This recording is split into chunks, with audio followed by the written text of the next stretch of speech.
추석 전날 말수는 정성껏 손질한 생선을 들고 아들 집 문을 두드렸다. 며느리 미경이 문을 열자마자 인상을 찌푸렸다.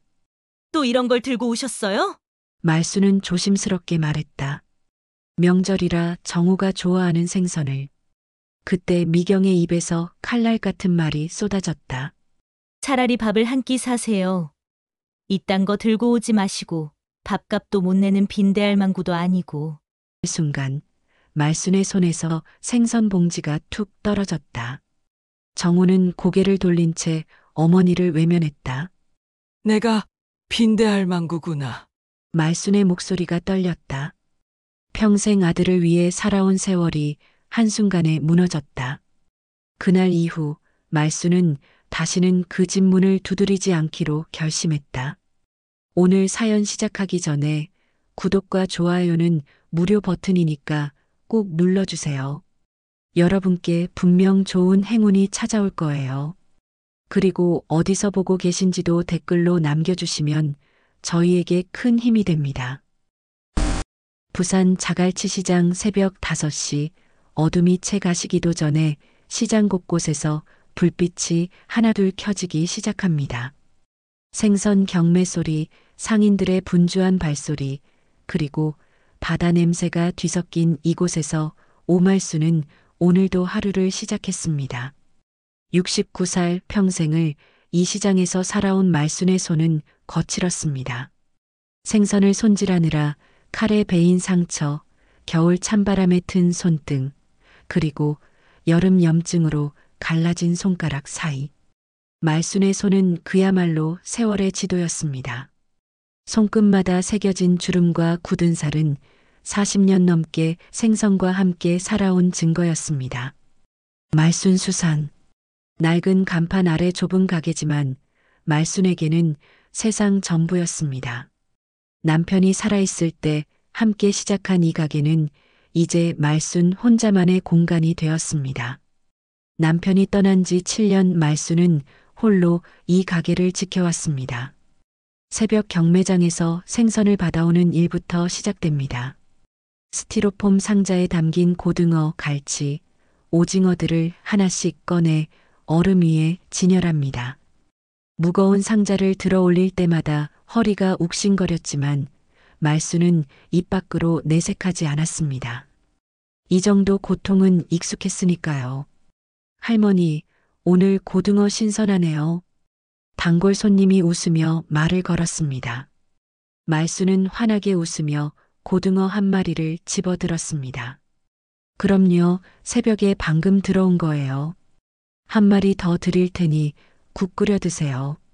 아이고, 할머니는 장사를 그렇게 하시면 남는 게 있겠어요? 손님이 웃으며 생선을 받아갔습니다. 말수는 생선을 손질하면서도 마음 한편이 무거웠습니다. 요즘 들어 허리도 아프고 손목도 시큰거렸지만 이 일을 그만둘 수는 없었습니다. 이게 말순에게는 인생 그 자체였으니까요.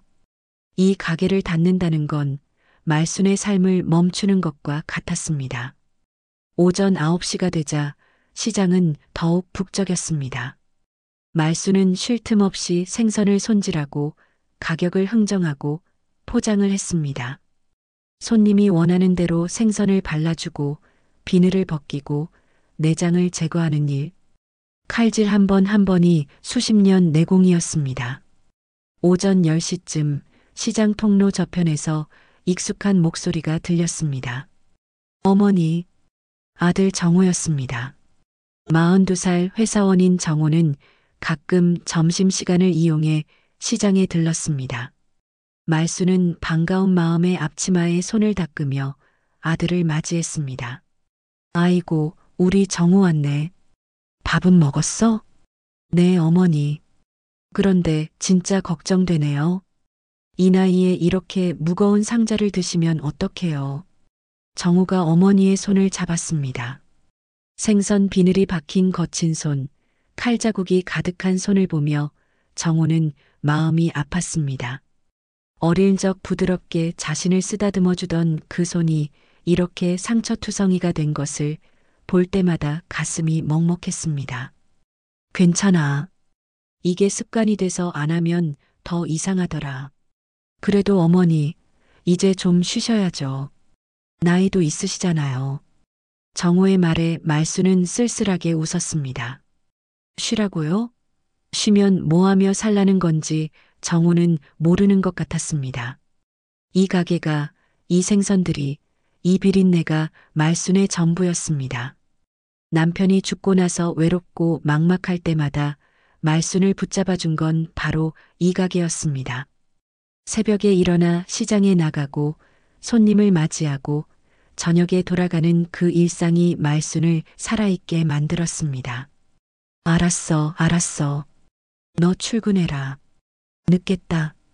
정우가 돌아서려는 순간 뒤에서 날카로운 목소리가 들렸습니다. 여보, 거기서 뭐해요? 빨리 가요. 점심시간 다 지나가요. 며느리 미경이었습니다. 38살 말끔한 정장 차림의 미경은 시장 입구에서 팔짱을 끼고 서 있었습니다. 시장 바닥을 밟기 싫다는 듯 멀찍이 떨어진 채로 말입니다. 미경의 표정에는 시장을 향한 불편함과 혐오가 가득했습니다. 아, 미경이도 왔구나. 말순이 반갑게 인사했지만 미경은 고개만 까딱였습니다. 눈길조차 제대로 주지 않았습니다. 어머니, 이 비린내 나는 손으로 밥상 차리는 게 참. 이제 시대도 변했는데. 미경의 말이 말순의 귓가에 박혔습니다. 비린내 나는 손이라니. 말순은 자신도 모르게 손을 앞치마에 숨겼습니다. 미경은 계속해서 짜증 섞인 목소리로 말했습니다. 어머니, 요즘 시대에 누가 이렇게 생선 장사를 해요. 좀 쉬시지. 말순은 대꾸하지 않았습니다. 무슨 말을 해도 미경은 이해하지 못할 것 같았습니다. 이 일이 말순에게 얼마나 소중한지, 이 가게가 말순에게 얼마나 큰 의미인지 미경은 알려고 하지 않았습니다.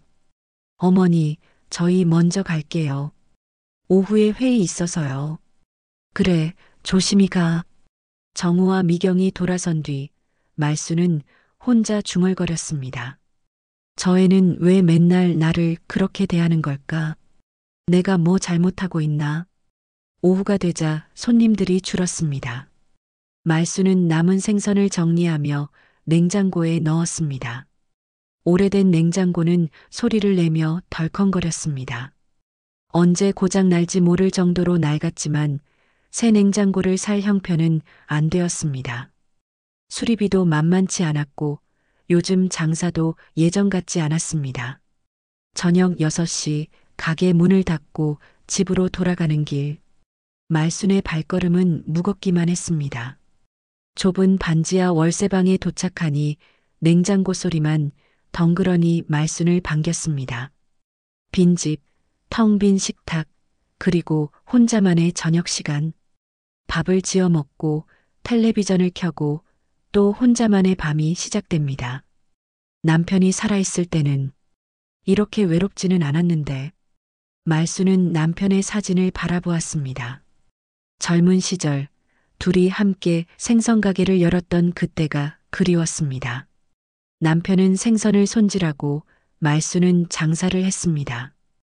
힘들었지만 행복했던 시절이었습니다.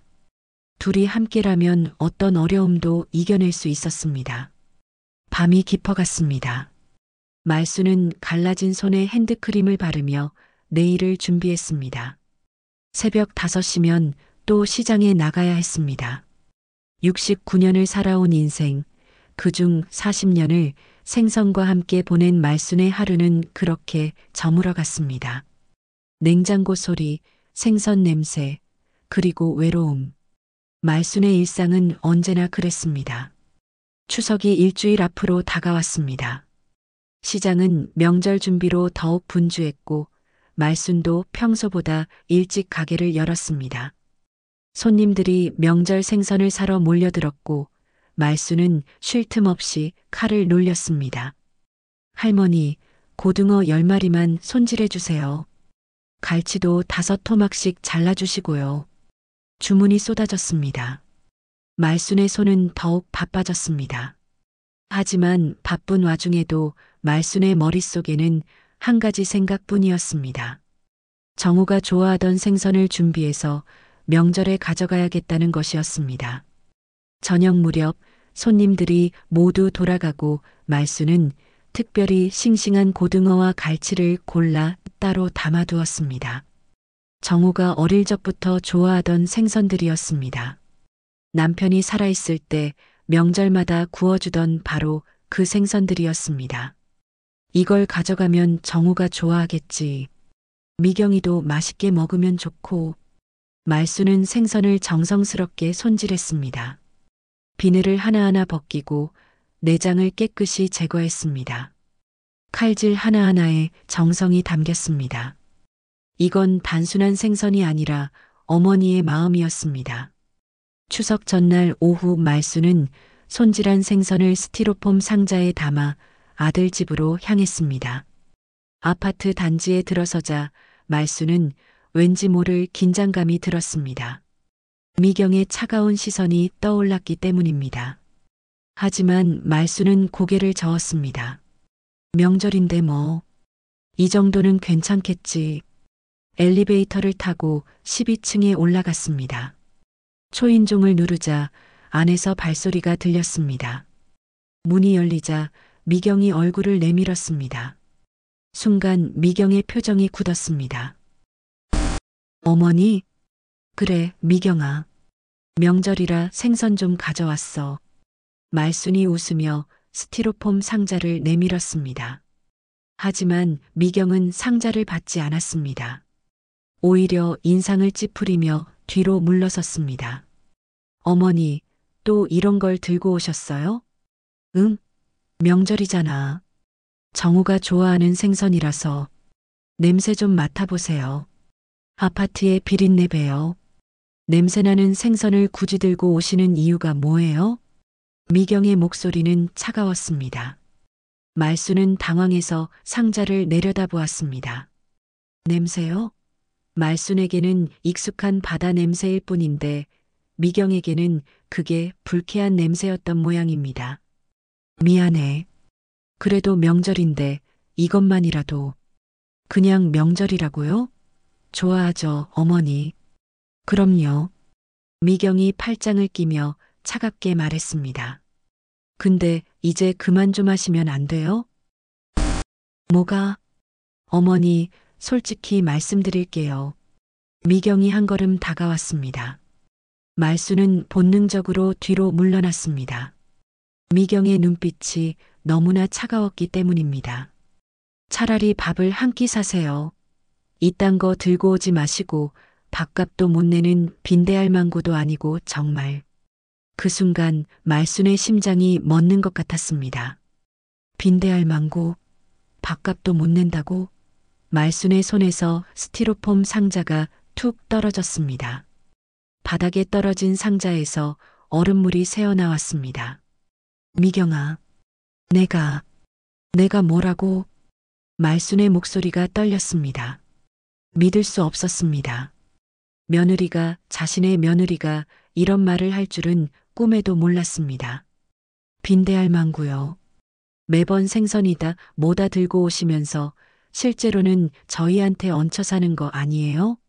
명절 때마다 차례상 차리는 것도 저고 음식 준비하는 것도 저예요. 그런데 어머니는 맨날 생선만 들고 오시잖아요. 그게 무슨 도움이 돼요? 미경의 말이 계속 이어졌습니다. 마치 오래전부터 하고 싶었던 말을 한꺼번에 쏟아내는 것 같았습니다. 시장에서 장사하신다고 하지만 그깟 돈 얼마나 버시는데요? 아들한테 용돈도 못 주시면서 생색은 왜 그렇게 내세요? 말순은 아무 말도 할 수 없었습니다. 입술이 바들바들 떨렸습니다. 가슴이 찢어지는 것 같았습니다. 평생 아들을 위해 살아왔는데 아들이 좋아할까 싶어 정성껏 준비한 생선인데 이런 말을 들을 줄은 몰랐습니다. 여보, 그만해. 뒤에서 정우의 목소리가 들렸습니다. 정우가 안에서 나왔습니다. 하지만 정우는 말순의 눈을 마주치지 못했습니다. 고개를 숙인 채 어색하게 서 있을 뿐이었습니다. 정우야, 너도 엄마가 빈대할 망구라고 생각하니? 말순이 떨리는 목소리로 물었습니다. 정우는 여전히 고개를 들지 못했습니다. 그 침묵이 말순에게는 대답이었습니다. 아니면 뭐라고 말씀드려요? 맨날 시장에서 생선 냄새 풍기면서 오시고 손은 거칠어서 애들 손도 제대로 못 잡으시고 어머니 근처만 가도 냄새나요. 명절 때마다 폼만 잡으시고 어머니 지긋지긋해요. 미경의 말은 칼날처럼 날카로웠습니다. 말순의 가슴에 하나하나 박혔습니다. 저희도 체면이 있어요. 아파트 주민들이 뭐라고 하는지 아세요? 시어머니가 시장에서 장사하신다고 하니까 다들 이상하게 쳐다봐요. 말순은 더 이상 아무 말도 하지 않았습니다. 할 수 있는 말이 없었습니다. 바닥에 떨어진 스티로폼 상자를 내려다보았습니다. 정성껏 손질한 고등어와 갈치가 얼음물에 젖어 있었습니다. 아가, 말순이 중얼거렸습니다. 내가 지질이 궁상이구나. 그럼, 됐다. 말순은 떨어진 상자를 주워들었습니다. 미경은 팔짱을 낀 채 말순을 내려다보았습니다. 정우는 여전히 고개를 숙인 채였습니다. 어머니, 이제 좀 알아들으셨죠? 앞으로는 연락하고 오세요. 갑자기 오시면 곤란해요. 특히 생선은 쳐다도 보기 싫으니 들고 오지 마세요. 말순은 아무 대답도 하지 않았습니다. 그냥 돌아섰습니다. 엘리베이터로 걸어가는 발걸음이 천근만근 무거웠습니다. 뒤에서 문 닫히는 소리가 들렸습니다. 쾅! 그 소리가 말순의 심장을 후벼 팠습니다. 엘리베이터 안에서 말순은 거울에 비친 자신의 모습을 보았습니다. 거친 손, 낡은 옷, 생선 냄새가 밴 몸. 말순은 처음으로 자신이 초라하게 느껴졌습니다. 빈대할 망구. 나는 정말 빈대할 망구였구나. 아파트를 나와 버스 정류장에 섰습니다. 손에는 여전히 스티로폼 상자가 들려 있었습니다. 정우가 좋아하는 생선. 이제는 아무 의미가 없었습니다. 버스 안에서 말순은 창밖을 바라보았습니다. 거리의 불빛들이 흐릿하게 번졌습니다. 눈물이 흐르고 있었기 때문입니다. 말순은 소리 없이 울었습니다. 집에 돌아온 말순은 스티로폼 상자를 냉장고에 넣었습니다. 그리고 남편의 사진 앞에 앉았습니다. 여보, 나는 정말 빈대할 망구였나 봐. 아들한테도 며느리한테도 짐이었나 봐. 그날 밤 말순은 결심했습니다. 다시는 그 집의 문을 두드리지 않겠다고. 다시는 아들에게 생색내지 않겠다고. 그렇게 말순의 마음속에 깊은 상처가 새겨졌습니다. 빈대할 망구. 그 말이 말순의 귓가에서 맴돌았습니다. 밤새도록 끝없이. 그날 이후 일주일이 지났습니다. 말순은 명절 내내 가게 문을 닫고 집에만 있었습니다. 추석 당일에도 아들에게서 연락은 오지 않았습니다. 말순도 먼저 연락하지 않았습니다. 빈대할 망구라는 말이 계속 귓가에 맴돌았기 때문입니다. 명절이 끝나고 시장에 다시 나갔을 때 단골 손님들이 물었습니다. 할머니, 명절 잘 보내셨어요? 그냥 그렇게 보냈어요. 말순은 힘없이 웃었습니다. 손님들은 말순의 기운 없는 모습에 걱정스러운 눈빛을 보냈지만 말순은 아무 말도 하지 않았습니다. 그저 묵묵히 생선을 손질할 뿐이었습니다. 일주일째 말순은 기계처럼 일했습니다. 새벽에 일어나 시장에 가고 생선을 손질하고 저녁에 돌아와 잠드는 일상. 하지만 예전과는 달랐습니다. 일의 의미가 느껴지지 않았습니다. 정우를 위해서, 가족을 위해서 열심히 살았는데 결국 자신은 빈대할 망구였다는 생각뿐이었습니다. 그러던 어느 날 오후 말순이 남은 생선을 정리하고 있을 때 핸드폰이 울렸습니다. 모르는 번호였습니다. 말순은 잠시 망설이다 전화를 받았습니다. 여보세요? 오말순 사장님이시죠? 저 대양수산 김 사장입니다. 대양수산. 말순은 그 이름을 들은 순간 가슴이 철렁 내려앉았습니다. 남편이 살아있을 때 거래하던 도매상이었습니다. 남편이 돌아가신 후로는 연락이 끊겼던 곳이었습니다. 아, 네, 그런데요. 오 사장님, 혹시 지난달 납품대금 받으셨나 해서요. 납품대금이요?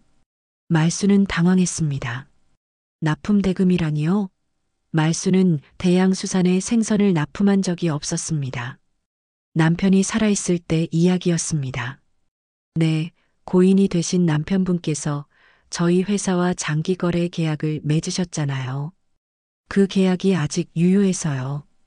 지난 7년 동안 계속 납품이 이루어졌는데 정산이 밀려 있었습니다. 7년이요? 말수는 믿을 수가 없었습니다. 남편이 돌아가신 지 7년. 그 기간 동안 납품이 계속되었다고요? 네, 오 사장님께서 시장에서 직접 거래하신 물량이 저희 회사로 자동 납품되도록 계약이 되어 있었어요. 그런데 정산 시스템 오류로 대금 지급이 누락되었습니다. 정말 죄송합니다. 김 사장의 목소리는 미안함으로 가득했습니다. 그래서 지금 정산하려고 하는데요. 지난달 분이 4천만 원 정도 됩니다. 그리고 7년치 누적 금액을 계산해 보니 김 사장이 잠시 말을 멈췄습니다. 말수는 가슴이 두근거렸습니다. 총 1억 3천만 원 정도 됩니다. 뭐라고요? 말수는 자신의 귀를 의심했습니다. 1억 3천만 원이라고요? 그 큰 돈이 자신에게 있다고요? 네, 오 사장님. 계약서가 남편분 명의와 오 사장님 공동 명의로 되어 있어서 당연히 오 사장님께 지급되어야 할 금액입니다. 이번 주 안으로 정산해 드리겠습니다. 아, 네. 말수는 멍한 상태로 전화를 끊었습니다. 손이 떨렸습니다. 1억 3천만 원. 평생 본 적 없는 큰 돈이었습니다. 남편이 그런 계약을 맺어놨다는 것도 처음 알았습니다. 여보, 당신이 이런 걸 남겨놨구나.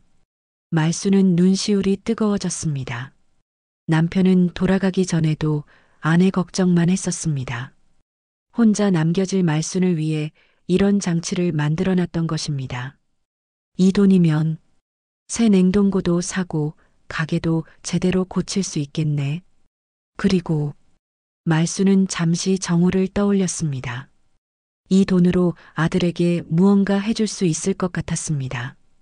하지만 곧 머릿속에 미경의 목소리가 들렸습니다. 밥값도 못 내는 빈대할망구. 말수는 고개를 저었습니다. 아니에요. 이제 말수는 빈대할망구가 아니었습니다. 당당하게 돈을 벌었고 당당하게 살아갈 수 있었습니다. 며칠 후 대양수산에서 연락이 왔습니다. 서류 처리를 위해 사무실로 와달라는 내용이었습니다. 말수는 평생 입어본 적 없던 깨끗한 옷을 입고 대양수산을 찾아갔습니다. 오 사장님, 정말 오랜만입니다. 남편분께서 좋은 분이셨죠. 이렇게 좋은 계약을 남겨주시고 김 사장이 반갑게 맞이했습니다. 말수는 서류를 꼼꼼히 읽어보았습니다. 계약서에는 분명히 말순의 이름이 적혀 있었습니다. 그리고 남편의 이름도 함께 있었습니다. 이번 주 금요일에 1억 3천만 원이 오 사장님 계좌로 입금됩니다. 계좌번호 확인 부탁드립니다. 말수는 자신의 통장을 꺼내 계좌번호를 알려주었습니다. 김 사장은 서류에 정리하며 말했습니다. 앞으로도 계속 거래가 가능합니다. 원하시면 계약을 연장하실 수도 있어요. 생각해 볼게요. 일단은 말수는 떨리는 마음으로 대양수산을 나왔습니다. 길을 걸으며 말수는 생각했습니다. 이 돈으로 무엇을 할까? 가게를 새로 단장하고 냉동고를 사고 그리고 조금씩 저축도 하고 그리고 말수는 결심했습니다. 정우에게 알려야겠다고. 추석 이후로 연락이 끊겼지만 그래도 아들에게는 이 소식을 전해야 할 것 같았습니다. 빈대할 망구가 아니라는 걸 보여주고 싶었습니다. 집에 돌아온 말수는 한참을 고민하다 정호에게 문자를 보냈습니다. 정호야, 엄마한테 좋은 일 생겼다. 아버지가 남겨둔 거래 계약 때문에 돈을 받게 됐어. 1억 3천만 원이야. 놀랍지? 이제 엄마도 밥값 낼 수 있겠다. 문자를 보내고 나서 말수는 후회했습니다. 마지막 문장이 너무 서운함을 드러낸 것 같았기 때문입니다. 하지만 이미 보낸 문자였습니다. 1시간쯤 지났을까요? 정호에게서 답장이 왔습니다. 어머니, 정말이요? 그런 계약이 있었어요? 축하드려요. 주말에 한번 뵐까요? 말수는 문자를 보며 씁쓸하게 웃었습니다. 돈 이야기가 나오니 연락이 오는구나. 하지만 말수는 답장을 보냈습니다. 그래, 주말에 보자. 같은 시각 정호는 회사에서 어머니의 문자를 읽고 놀랐습니다. 1억 3천만 원이라니요.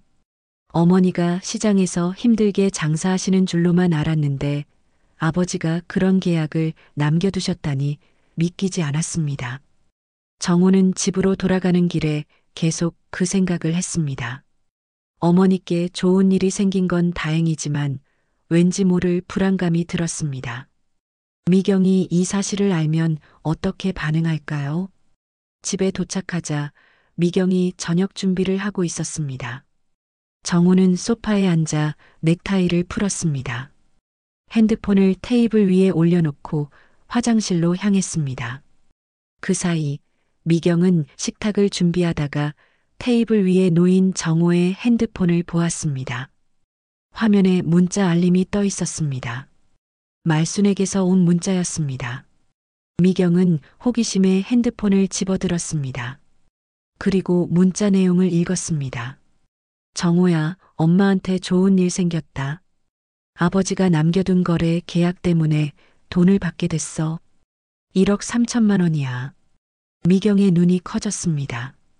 1억 3천만 원이라고요? 시어머니에게 그런 돈이 있다고요? 미경은 빠르게 문자를 캡처했습니다. 그리고 핸드폰을 제자리에 놓았습니다. 여보, 미경이 목소리를 높였습니다. 화장실에서 나온 정호가 놀라 물었습니다. 왜? 어머니한테서 문자 왔던데 이게 무슨 소리예요? 미경이 자신의 핸드폰을 들어 보였습니다. 캡처한 문자 내용이었습니다. 정호는 당황했습니다. 아, 그게 아버지가 생전에 맺은 거래 계약이 있었나 봐. 1억 3천만 원이라고? 시어머니가 그 돈을 받는다고? 미경의 목소리가 날카로워졌습니다. 응. 대양수산이라는 곳이랑 계약이 되어 있었대. 그 돈 우리한테 넘어오게 해야죠. 미경이 단호하게 말했습니다. 정호는 고개를 저었습니다. 그건 어머니 돈이잖아. 어머니 명의로 된 거래라고. 어머니 혼자 두면 또다 시장에 쏟아부을 거 아니에요. 그 나이에 그 큰 돈을 관리하실 수 있겠어요? 미경의 말에는 논리가 있었습니다. 하지만 정호는 찝찝했습니다. 그래도 어머니 돈인데. 그럼 바꾸면 되죠. 여보, 어머니 요즘 깜빡깜빡 하시잖아요. 치매 검사 한번 받아보시라고 하고 진단서 하나만 끊으면 돼요. 그럼 우리가 재산 관리할 수 있어요. 치매 진단서? 정호는 망설였습니다. 하지만 미경의 눈빛은 확고했습니다. 여보, 이건 어머니를 위한 일이기도 해요. 그 큰 돈을 혼자 관리하시다가 사기라도 당하시면 어떡해요? 우리가 대신 관리하는 게 맞아요. 미경의 말은 그럴듯했습니다. 정호는 고개를 끄덕였습니다. 그래, 어머니를 위한 일이라면. 그날 밤 미경은 계획을 세우기 시작했습니다. 1억 3천만 원. 그 돈을 손에 넣는 방법을 말입니다. 주말 오전 말수는 평소처럼 시장에서 가게를 열었습니다. 금요일에 대양수산에서 돈이 입금될 예정이었지만 말수는 여전히 가게를 나왔습니다. 일하는 것이 습관이었고 가게를 비우면 왠지 불안했기 때문입니다. 오전 10시쯤 시장 입구에서 익숙한 목소리가 들렸습니다. 어머니, 정호였습니다. 그런데 오늘은 미경도 함께였습니다. 말수는 반가우면서도 긴장됐습니다. 추석 이후 처음 보는 며느리였기 때문입니다. 어머니, 문자 받고 너무 놀랐어요. 아버지가 그런 계약을 남겨두셨다니. 정우가 다가와 어머니의 손을 잡았습니다. 말수는 쑥스럽게 웃었습니다. 그러게 말이야. 나도 몰랐는데 갑자기 연락이 와서 깜짝 놀랐지. 어머니, 축하드려요. 미경도 웃으며 인사했습니다. 하지만 미경의 웃음에는 어딘가 어색함이 묻어났습니다. 말수는 미경의 태도 변화가 낯설었지만 좋게 생각하기로 했습니다. 어쩌면 추석 때 일은 미경도 후회하고 있을지 모른다고 생각했습니다. 고맙다, 미경아. 세 사람은 잠시 어색한 침묵 속에 서 있었습니다. 말수는 생선을 손질하려다 멈췄고 정우는 주변을 둘러보았고 미경은 가게 안을 유심히 관찰했습니다. 어머니, 그런데 그 납품 대금 말이에요. 미경이 먼저 말을 꺼냈습니다. 말수는 고개를 들어 미경을 바라보았습니다. 응? 뭐가? 요즘 사기가 정말 많다는 거 아세요? 특히 고령자분들을 노리는 사기가 많아요. 미경의 목소리에는 걱정이 묻어났습니다. 말수는 고개를 끄덕였습니다. 그래, 뉴스에서 봤어. 근데 대양수산은 아버지가 거래하던 곳이라 괜찮을 거야. 그래도 조심하셔야죠. 1억 3천만 원이면 정말 큰 돈이잖아요.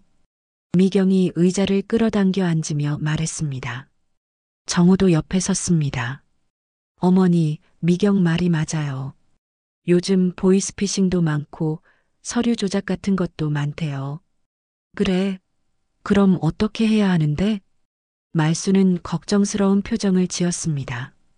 사실 말수는 은행 업무나 복잡한 서류에 익숙하지 않았습니다.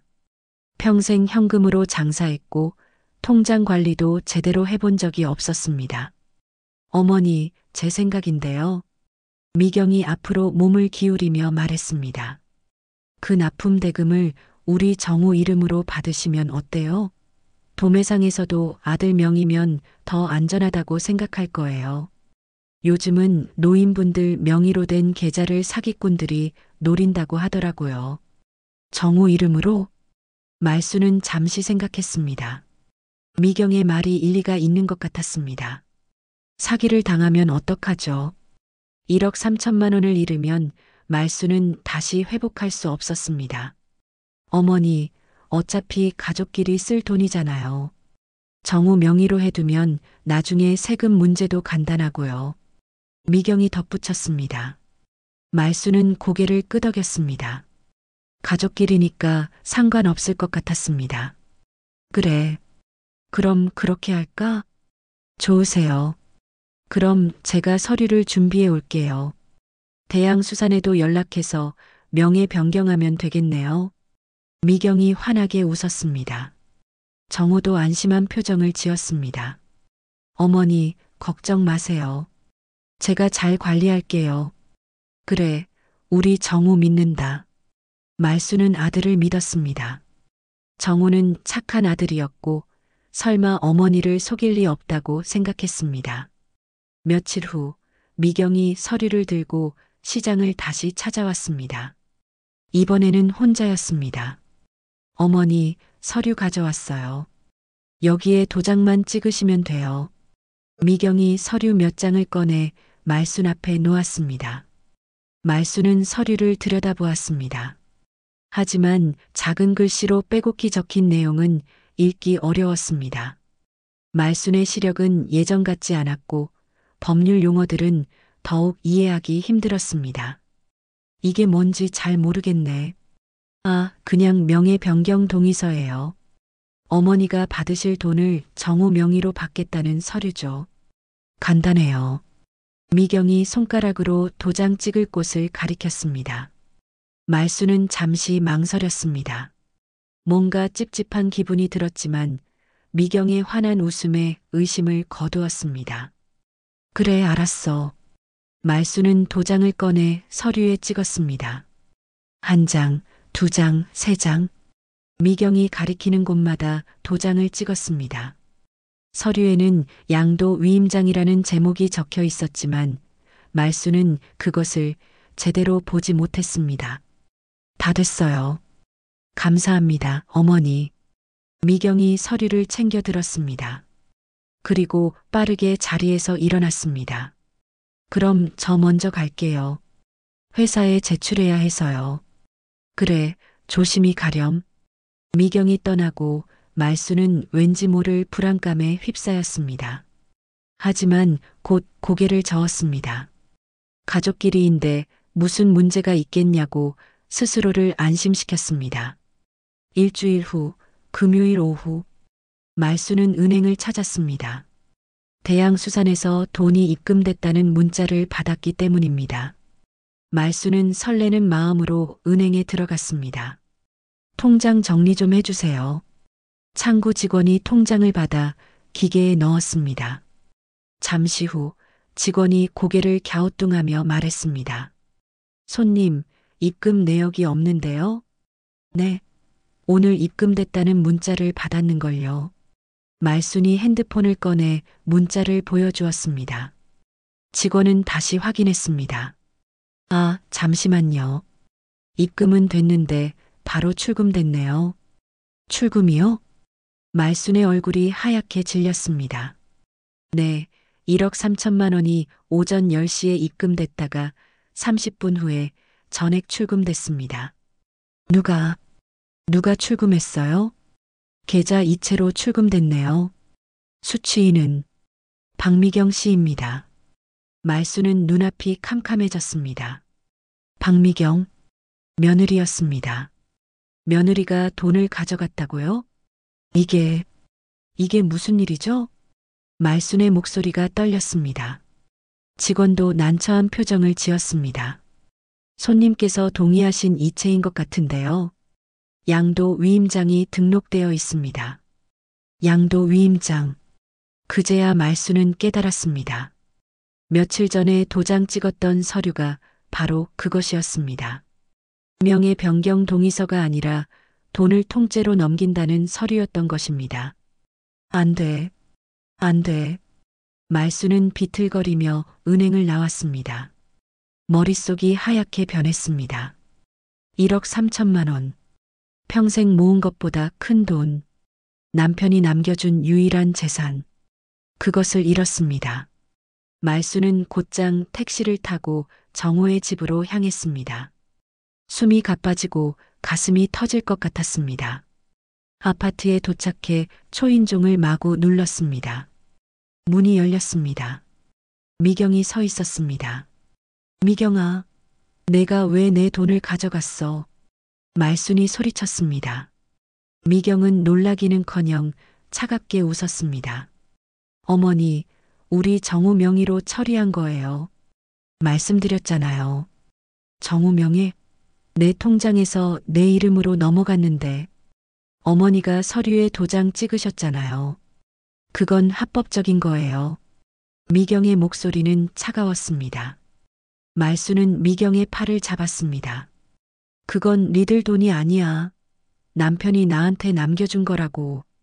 그럼요, 어머니 돈이겠죠. 미경이 말순의 손을 뿌리쳤습니다. 근데 이제 알 거 없어요. 세상에 아직도 시장 냄새나게 살면서 돈 욕심이라니. 추잡하네요. 그 말에 말수는 더 이상 말을 잇지 못했습니다. 추잡하다고요? 자신의 돈을 지키려는 게 추잡한 것이라고? 어머니, 이제 그만 가세요. 정우도 출근했고 저도 바빠요. 미경이 문을 닫으려 했습니다. 말수는 문틈에 발을 넣었습니다. 미경아, 제발. 그 돈만은. 어머니, 법적으로 문제 없어요. 변호사도 확인했어요. 이제 그만 가세요. 쾅. 문이 닫혔습니다. 말수는 복도에 혼자 남겨졌습니다. 다리에 힘이 풀려 그 자리에 주저앉았습니다. 이럴 수가, 이럴 수가. 말수는 소리 없이 울었습니다. 빈대할망구라는 말에 이어 이제는 전 재산까지 잃었습니다. 말순의 인생에서 가장 어두운 순간이었습니다. 아파트 복도에서 한참을 울던 말순은 결국 일어났습니다. 눈물을 닦고 비틀거리는 발걸음으로 엘리베이터를 탔습니다. 집으로 돌아가는 길 말순의 머릿속은 혼란스러웠습니다. 어떻게 이럴 수가 있지? 어떻게 1억 3천만 원. 그 돈으로 가게를 새로 단장하고 편하게 살 수 있을 거라 생각했는데 모두 사라졌습니다. 며느리에게 속았고 아들은 아무것도 모르는 것 같았습니다. 집에 도착한 말수는 남편의 사진 앞에 앉았습니다. 여보, 당신이 남겨준 돈을 내가 다 잃었어. 미안해. 그날 밤 말수는 한숨도 자지 못했습니다. 천장을 바라보며 계속 생각했습니다. 경찰에 신고해야 하나. 하지만 서류에 도장을 찍은 건 말순 자신이었습니다. 변호사를 구해야 하나. 하지만 변호사 비용도 만만치 않았습니다. 다음 날 새벽 말순은 평소처럼 시장으로 나갔습니다. 일을 해야 했습니다. 돈을 벌어야 했습니다. 이대로 주저앉을 수는 없었습니다. 가게 문을 열고 냉동고를 확인했습니다. 어제 손질해둔 생선들이 그대로 있었습니다. 오늘도 열심히 해야지. 말수는 생선을 꺼내 진열했습니다. 손님들이 하나둘 찾아왔고 말수는 억지로라도 웃으며 장사를 했습니다. 하지만 마음속은 텅 빈 것 같았습니다. 사흘이 지났습니다. 말수는 매일 시장에 나와 일했습니다. 하지만 집중이 되지 않았습니다. 생선을 손질하다가도 멍하니 허공을 바라봤고 손님이 말을 걸어도 제대로 듣지 못했습니다. 할머니, 괜찮으세요? 얼굴이 안 좋아 보이는데. 단골 손님이 걱정스럽게 물었습니다. 말수는 고개를 저었습니다. 괜찮아요. 그냥 좀 피곤해서요. 그날 오후 말수는 가게 정리를 하고 있었습니다. 그런데 갑자기 시장 입구가 소란스러워졌습니다. 사람들이 웅성거리기 시작했습니다. 위생 단속반이다. 오늘 단속 있나 봐. 말수는 가슴이 철렁 내려앉았습니다. 위생 단속이라니. 말순의 가게는 늘 깨끗하게 관리했지만 왠지 불안한 예감이 들었습니다.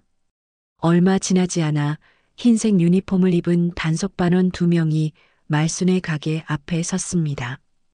오말순 사장님 맞으시죠? 네, 그런데요. 신고가 들어와서 점검하러 왔습니다. 냉동고 좀 확인하겠습니다. 신고라고요? 누가 신고를 했다는 건가요? 말수는 당황했지만 냉동고를 열어주었습니다. 단속반원이 온도계를 들이대고 생선들을 확인했습니다. 이거 큰일인데요. 단속반원의 얼굴이 굳었습니다. 냉동고 온도가 영상 15도예요. 생선들이 전부 상한 상태입니다. 뭐라고요? 말수는 황급히 냉동고를 확인했습니다. 냉동고 안쪽의 생선들이 물렁물렁하게 변해 있었습니다. 악취가 코를 찔렀습니다. 이럴 리가. 어제까지만 해도 멀쩡했는데 냉동고 전원 플러그가 빠져 있네요. 누가 일부러 뺀 것 같은데요. 단속반원이 냉동고 뒤쪽을 가리켰습니다. 정말로 전원 플러그가 빠져 있었습니다. 하지만 말수는 그런 적이 없었습니다. 제가 뺀 게 아니에요. 누가? 어쨌든 위생 불량입니다. 즉시 영업정지 조치 내리겠습니다. 단속반원이 서류를 작성했습니다. 말수는 멍하니 서 있을 수밖에 없었습니다. 가게 앞에 영업정지 딱지가 붙었습니다. 주변 상인들이 수군거리기 시작했습니다. 오 사장 집 무슨 일이래? 위생 불량이라잖아. 생선 가게에서 그러면 큰일인데. 말수는 고개를 들 수가 없었습니다. 평생 깨끗하게 장사했는데 이제 위생불량으로 적발당했습니다. 누가 일부러 전원 플러그를 뺀 것 같았지만 증거가 없었습니다. 그날 저녁 말수는 집으로 돌아왔습니다. 가게는 문을 닫았고 썩은 생선들은 모두 버려야 했습니다. 몇백만 원어치의 생선들이 쓰레기가 되었습니다. 집에 도착하자 핸드폰이 울렸습니다. 정호였습니다. 말수는 망설이다 전화를 받았습니다. 어머니. 정호의 목소리는 무거웠습니다. 정호야, 엄마 큰일 났어. 가게가. 어머니, 그만 쉬세요. 정호의 말이 말순의 말을 끊었습니다. 미경이 말이 맞아요. 어머니, 이제 그만 쉬세요. 나이도 있으시고 이제 가게 같은 거 하지 마세요. 정호야. 무슨 소리야? 미경이 어머니 걱정돼서 시청에 신고했대요. 어머니가 혼자 가게 운영하시기엔 너무 위험하다고요. 위생 관리도 제대로 안 되고.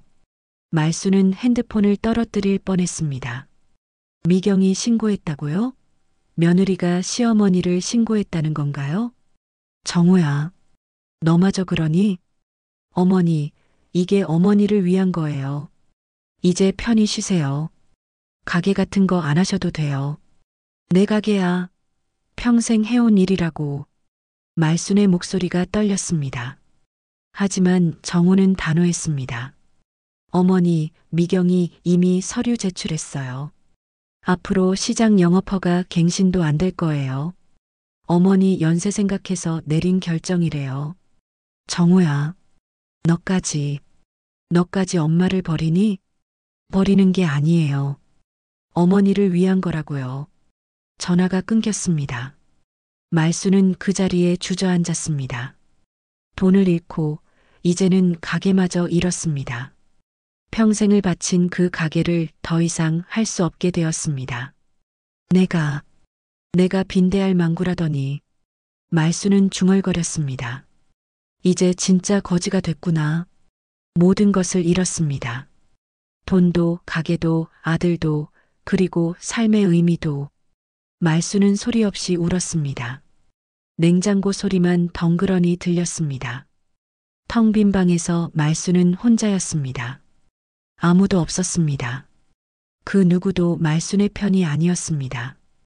여보, 나 어떻게 해? 나 이제 어떻게 살아? 말수는 남편의 사진을 끌어안고 밤새 울었습니다. 인생에서 가장 깊은 절망의 순간이었습니다. 일주일이 지났습니다. 말수는 가게에 나가지 못했습니다. 영업정지 딱지가 붙은 가게 문을 볼 용기가 나지 않았습니다. 집에서만 지냈고 밥도 제대로 먹지 못했습니다. 거울을 보니 얼굴이 수척해져 있었습니다. 이렇게 살 수는 없어. 말수는 중얼거렸습니다. 하지만 무엇을 어떻게 해야 할지 몰랐습니다. 돈도 없고 가게도 없고 의지할 사람도 없었습니다. 그날 오후 말순이 멍하니 앉아 있을 때 초인종이 울렸습니다. 말수는 놀라 문을 열었습니다. 밖에는 낯선 남자가 서 있었습니다. 오말순 사장님 맞으시죠? 저 대양수산 이대리입니다. 대양수산이라는 말에 말순의 가슴이 철렁 내려앉았습니다. 그 회사 이름만 들어도 가슴이 아팠습니다. 무슨 일이세요? 사장님께서 저를 보내셨어요. 뭔가 이상한 점이 있다고 하셔서요. 이 대리가 서류 가방을 열었습니다. 말수는 잠시 망설이다 이 대리를 집 안으로 들였습니다. 오 사장님, 저희가 송금 내역을 다시 확인해 봤는데요. 이상한 점이 발견됐습니다. 이상한 점이요? 네, 납품 대금이 오 사장님 계좌로 들어갔는데 그 전에 저희한테 계좌 변경 요청 이메일이 왔었거든요. 이 대리가 노트북을 꺼내 화면을 보여주었습니다. 이메일 한 통이 띄워져 있었습니다. 이거 보세요. 발신자가 박미경이라는 분이에요. 말수는 화면을 들여다보았습니다. 며느리 이름이었습니다. 안녕하세요. 오말순의 며느리 박미경입니다. 시어머니께서 요즘 인지력이 많이 떨어지셔서 걱정입니다. 납품대금 송금은 제 계좌로 부탁드립니다. 시어머니는 돈 관리를 못하셔서 가족들이 대신 관리하려고 합니다. 계좌번호는 아래와 같습니다. 말수는 손이 떨렸습니다. 며느리가 이런 이메일을 보냈다고요? 말순이 인지력이 떨어진다는 거짓말을 하면서요? 저희는 이상하다고 생각했어요. 본인 확인도 없이 며느리가 이렇게 요청한다는 게 말이죠. 그래서 오 사장님께 직접 전화드렸던 거고요. 이 대리가 설명을 이었습니다. 전화로 오 사장님께서 정상적으로 말씀하셔서 저희는 계좌 변경 요청을 무시했어요. 그래서 원래 계획대로 오 사장님 계좌로 입금했습니다. 근데 오 사장님께 연락이 안 돼서 걱정했어요. 그랬군요. 그런데 이상한 게 뭐냐면요. 이 대리가 다른 문서를 꺼냈습니다. 이메일이 온 날짜가 납품대금 입금 이틀 전이에요. 근데 어떻게 박미경 씨가 납품대금에 대해 알았을까요? 저희는 오 사장님한테만 연락드렸는데요. 그리고 이메일에는 정확한 금액까지 적혀 있었어요. 1억 3천만 원이라고요. 말수는 순간 깨달았습니다. 자신이 정호에게 보낸 문자 때문이었습니다. 정호의 핸드폰을 미경이 받고 그래서 미경이 미리 이메일을 보낸 것이었습니다. 그래서 저희 사장님께서 이게 사기 시도일 수도 있다고 하시더라고요. 오 사장님께 알려드려야 한다고요. 혹시 오 사장님 그 돈 지금 제대로 가지고 계세요? 말수는 고개를 저었습니다. 눈물이 흘렀습니다. 빼앗겼어요. 며느리가 양도 위임장이라는 걸 속여서 도장 찍게 하고 전부 가져갔어요. 뭐라고요? 정신 나간 여자네요. 이 대리의 얼굴이 굳었습니다. 오 사장님, 그건 명백한 사기입니다. 바로 경찰에 신고하셔야 해요. 경찰에요? 네, 이 이메일이 증거가 될 수 있어요. 박미경 씨가 사전에 계획을 세웠다는 증거거든요. 저희 회사에서도 증인으로 나서겠습니다. 이 대리가 서류들을 출력해 주었습니다. 이메일 사본, 송금 내역서, 계좌 변경 요청서까지 모든 것이 며느리가 사기를 쳤다는 증거였습니다. 혹시 그 이메일 인쇄해 주실 수 있나요? 여기 이미 출력해 왔어요. 그리고 저희 회사 공식 문서로 확인서도 준비했습니다. 이 대리가 출력물을 건넸습니다. 말수는 떨리는 손으로 받았습니다. 증거였습니다. 며느리가 거짓말을 했다는 명백한 증거였습니다. 오 사장님, 이거 경찰에 신고하셔야 해요. 저희 사장님께서도 꼭 신고하시라고 하셨어요. 저희 남편분이랑 오래 거래하셨거든요. 좋은 분이셨다고 자주 말씀하시더라고요. 이 대리가 떠난 후 말수는 서류들을 펼쳐놓고 찬찬히 읽었습니다. 이메일, 계좌 변경 요청서, 회사 확인서, 모든 것이 며느리의 계획적인 범죄를 증명했습니다. 내가 비린내 나는 손이라고 무시했지. 말수는 자신의 손을 내려다보았습니다. 거칠고 상처투성이인 손. 하지만 이 손으로 평생 정직하게 살아왔습니다. 이 손으로 아들을 키웠고 남편과 함께 가게를 일궜습니다. 이 손으로 이제 니들 인생을 뒤집어 놓을 거야. 말수는 일어났습니다. 옷을 갈아입고 거울을 보며 머리를 빗었습니다. 수척한 얼굴이었지만 눈빛만큼은 살아있었습니다. 말수는 서류들을 가방에 넣고 집을 나섰습니다. 경찰서로 향했습니다. 평생 경찰서에 갈 일이 없었던 말순이었지만 오늘만큼은 달랐습니다. 경찰서에 도착하자 민원실 창구가 보였습니다. 말수는 숨을 깊이 들이쉬고 창구로 다가갔습니다. 신고하러 왔습니다. 어떤 사건이신가요? 경찰관이 물었습니다. 말수는 가방에서 서류들을 꺼냈습니다. 사기당했어요. 며느리한테요. 경찰관의 표정이 진지해졌습니다. 말수는 차근차근 설명했습니다.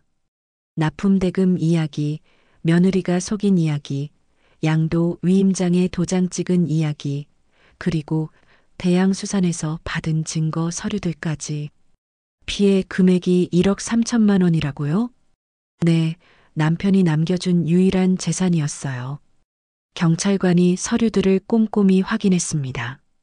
이건 명백한 사기 및 문서 위조 사건입니다. 접수하겠습니다. 피의자 계좌 추적도 바로 시작하겠습니다. 말수는 비로소 안도의 한숨을 내쉬었습니다. 드디어 시작이었습니다. 빼앗긴 것을 되찾을 수 있는 기회였습니다. 고소장 작성 도와드리겠습니다. 여기 앉으세요. 말수는 경찰관의 안내를 받아 고소장을 작성했습니다. 며느리 박미경을 고소합니다. 사기죄와 문서 위조죄로 말입니다. 고소장을 제출하고 경찰서를 나서는 말순의 발걸음은 가벼웠습니다. 아직 싸움은 끝나지 않았지만 이제 시작할 수 있었습니다. 하늘을 올려다보니 구름 사이로 햇살이 비쳤습니다. 말순은 처음으로 미소를 지었습니다. 여보, 나 이제 포기하지 않을 거야. 끝까지 싸울 거야. 말순은 시장으로 향했습니다. 비록 가게는 문을 닫았지만 단골 손님들에게 인사라도 하고 싶었습니다. 그리고 다시 일어설 방법을 찾고 싶었습니다. 빈대알망구라 불렸던 여인이 이제 싸우는 여인으로 변하고 있었습니다. 고소장을 제출한 지 석 달이 지났습니다.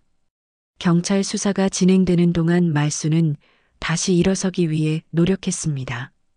시장 상인회의 도움으로 영업정지 조치를 풀었고 가게를 다시 열었습니다. 예전처럼 활기차지는 않았지만 말수는 매일 가게에 나가 생선을 손질했습니다. 하루하루가 힘들었습니다. 단골 손님들은 위로의 말을 건넸고 시장 상인들은 말순을 응원했습니다. 하지만 밤이 되면 말순은 여전히 외로웠습니다. 아들 정우는 한 번도 연락하지 않았습니다. 며느리를 고소한 어머니를 용서할 수 없었던 모양입니다. 경찰 조사 결과 미경의 범행은 명백했습니다. 계획적으로 이메일을 보냈고 거짓말로 양도 위임장의 도장을 받았으며 돈을 빼돌렸습니다. 검찰은 미경을 사기와 문서 위조 혐의로 기소했습니다. 그리고 오늘 드디어 첫 공판이 열렸습니다. 말수는 평생 처음으로 법정에 섰습니다. 법복을 입은 판사, 검사, 그리고 변호사들. 방청석에는 사람들이 가득 앉아 있었습니다. 낯선 광경이었지만 말수는 당당했습니다. 진실은 말순의 편이었으니까요. 피고인석에 미경이 앉아 있었습니다. 깔끔한 정장 차림의 미경은 여전히 도도해 보였습니다. 말순과 눈이 마주쳤지만 미경은 시선을 피하지 않았습니다. 오히려 당당한 표정이었습니다. 마치 자신은 아무 잘못도 하지 않았다는 듯이 말입니다. 말수는 방청석에 앉았습니다. 떨리는 손을 무릎 위에 올려놓고 심호흡을 했습니다. 옆자리에는 대양수산 김 사장이 앉아 있었습니다. 증인으로 출석한 김 사장은 말순의 손을 꼭 잡아주었습니다. 오 사장님, 걱정 마세요. 진실은 밝혀질 겁니다. 고맙습니다. 말순은 작게 고개를 숙였습니다. 피고인 박미경, 일어서세요. 판사의 목소리가 법정에 울렸습니다. 미경이 자리에서 일어났습니다. 법정 안이 조용해졌습니다. 피고인은 피해자 오말순의 납품대금 1억 3천만 원을 사기 및 문서 위조로 편취한 혐의를 받고 있습니다. 혐의를 인정합니까? 아닙니다. 미경의 목소리는 단호했습니다. 말수는 가슴이 답답했습니다. 끝까지 발뺌을 하는 모양이었습니다. 저는 시어머니를 위해 행동했을 뿐입니다.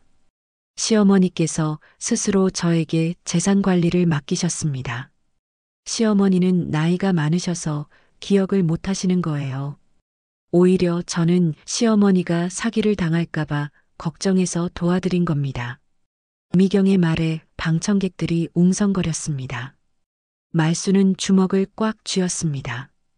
끝까지 거짓말을 하고 있었습니다. 검사, 증거를 제시하십시오. 판사가 말했습니다. 검사가 자리에서 일어났습니다. 네, 재판장님. 먼저 첫 번째 증거를 제시하겠습니다. 법정 앞 스크린에 이메일이 띄워졌습니다. 미경이 대양수산에 보낸 이메일이었습니다. 검사가 내용을 읽어 내려갔습니다.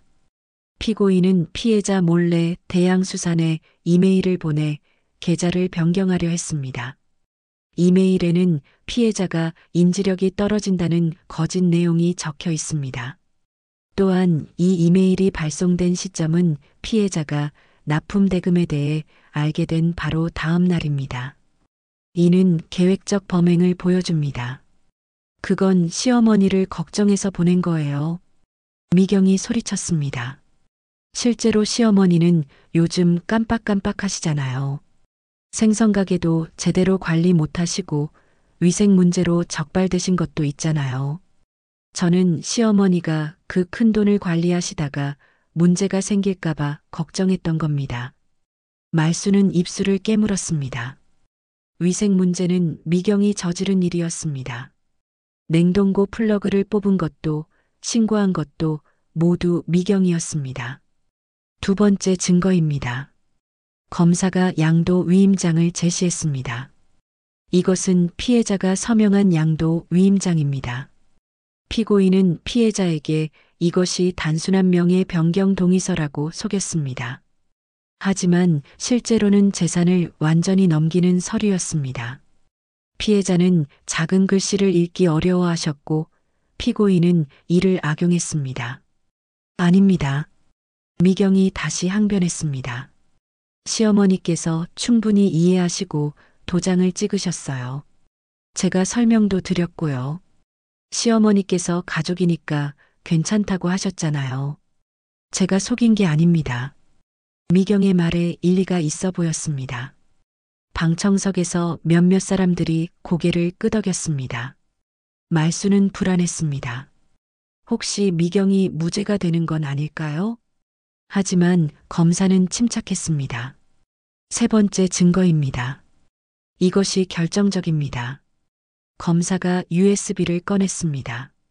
법정 안이 조용해졌습니다. 수사 과정에서 피고인과 피고인 남편의 통화 녹음을 확보했습니다. 피고인의 통신사 서버에 백업된 음성 파일입니다. 이것은 적법한 절차를 거쳐 확보한 증거입니다. 판사가 고개를 끄덕였습니다. 스피커에서 목소리가 흘러나왔습니다. 미경의 목소리였습니다. 여보, 그 돈 우리한테 넘어오게 해야죠. 어머니 혼자 두면 또 다 시장에 쏟아부을 거 아니에요. 정우의 목소리가 이어졌습니다. 그래도 어머니 돈인데. 그럼 바꾸면 되죠. 여보, 어머니 요즘 깜빡깜빡 하시잖아요. 치매 진단서 하나만 끊으면 돼요. 그럼 우리가 재산 관리할 수 있어요. 치매 진단서? 여보, 이건 어머니를 위한 일이기도 해요. 그 큰 돈을 혼자 관리하시다가 사기라도 당하시면 어떡해요?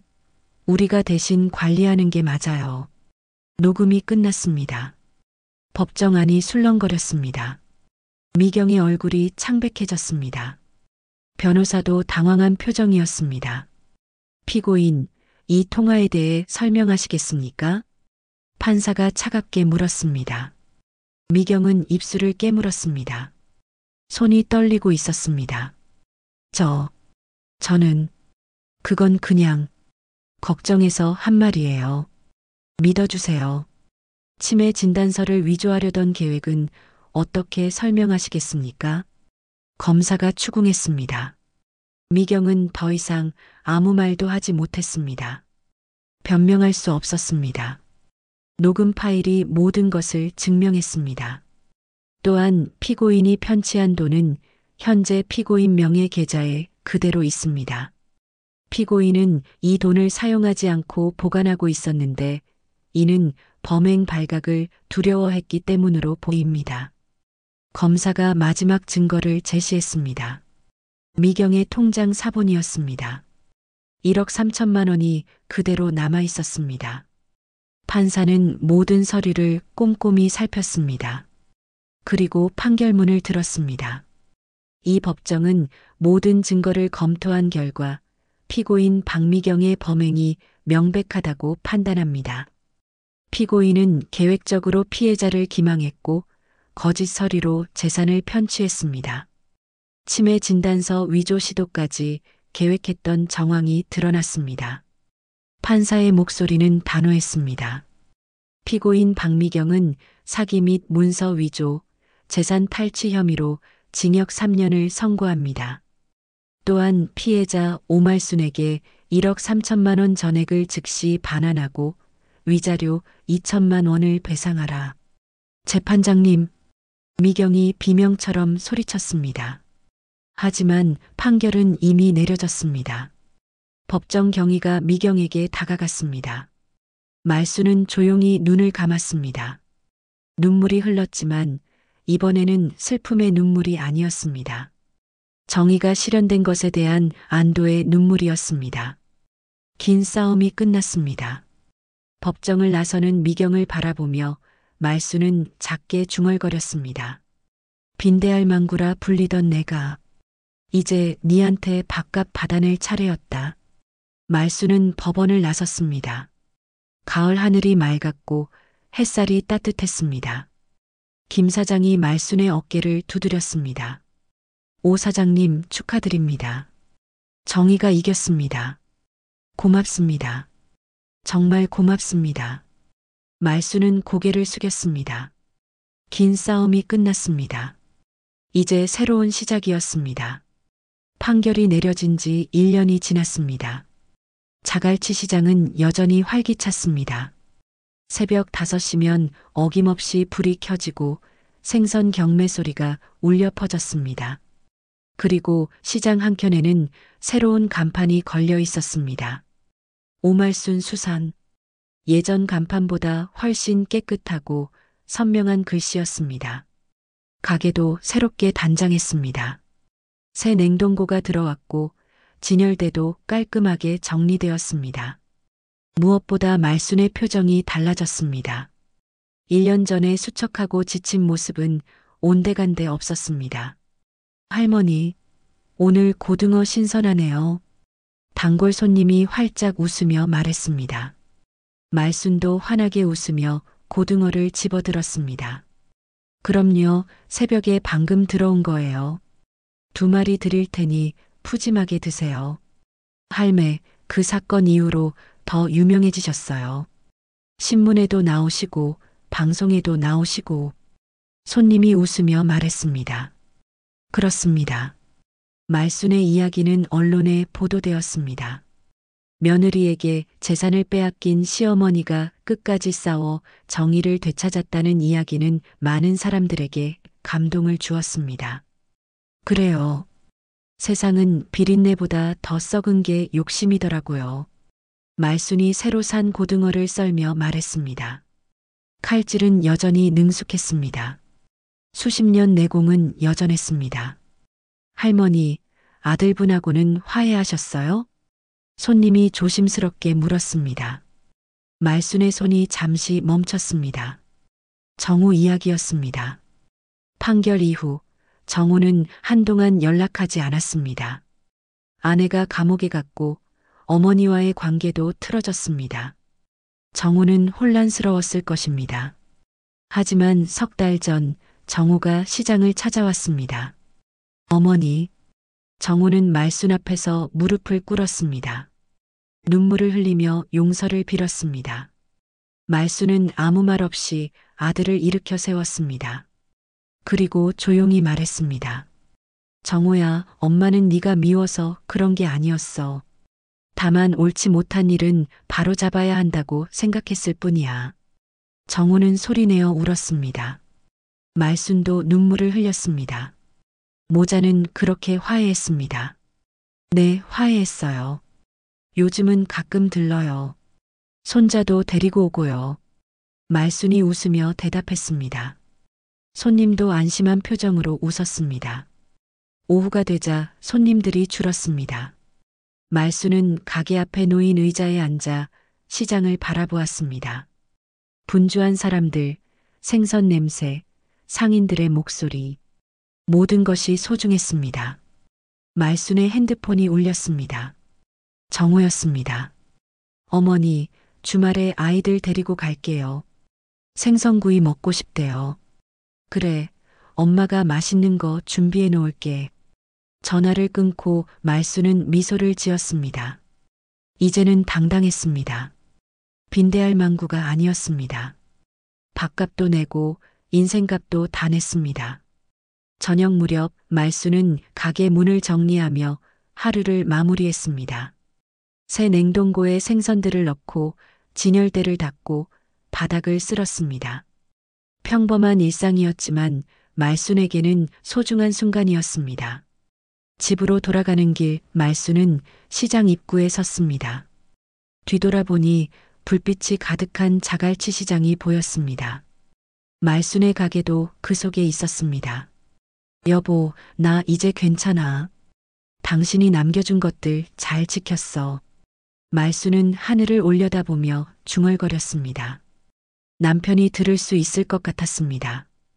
다음 날 아침 시장 상인들이 모여 이야기하고 있었습니다. 오 사장 대단하더라. 끝까지 포기 안 하고 싸운 거. 그러게 말이야. 보통 사람 같으면 그냥 포기했을 텐데. 이제 자갈치의 철여인이라고 불러야겠어. 상인들이 웃으며 말했습니다. 말수는 그 소리를 들으며 웃었습니다. 철여인이라니 과찬이었습니다. 말수는 그냥 포기하지 않았을 뿐이었습니다. 할머니, 아침부터 바쁘시네요. 젊은 손님이 활기차게 인사했습니다. 말수는 웃으며 손을 흔들었습니다. 그럼요, 일해야죠. 이게 내 인생이니까. 말수는 생선을 손질하기 시작했습니다. 거친 손, 칼자국이 가득한 손. 하지만 이 손으로 말수는 인생을 개척했습니다. 이 손으로 정의를 되찾았습니다. 이젠 밥값도 인생값도 다 냈어. 그리고 남은 생은 내 손으로 꾸려가는 거야. 말수는 고등어를 썰며 웃었습니다. 햇살이 가게 안으로 들어와 말순을 비쳤습니다. 따뜻했습니다. 빈대할 망구라 불리던 여인은 이제 없었습니다. 대신 자갈치의 철여인, 끝까지 싸워 이긴 여인이 있었습니다. 오말순, 70살. 말순의 인생은 여전히 계속되고 있었습니다. 새벽 5시면 또 일어날 것입니다. 시장에 나가 생선을 손질할 것입니다. 손님들을 맞이하고 웃으며 이야기할 것입니다. 그것이 말순의 삶이었고 말순의 행복이었습니다. 자갈치 시장 한켠, 오말순 수산.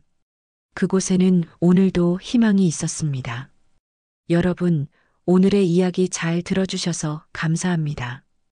이 이야기가 마음에 작은 울림이 되었다면 좋아요와 구독 눌러주시고 여러분의 소중한 경험과 생각을 댓글로 꼭 남겨주세요. 그 한마디가 누군가에게는 큰 위로와 힘이 될 수 있습니다.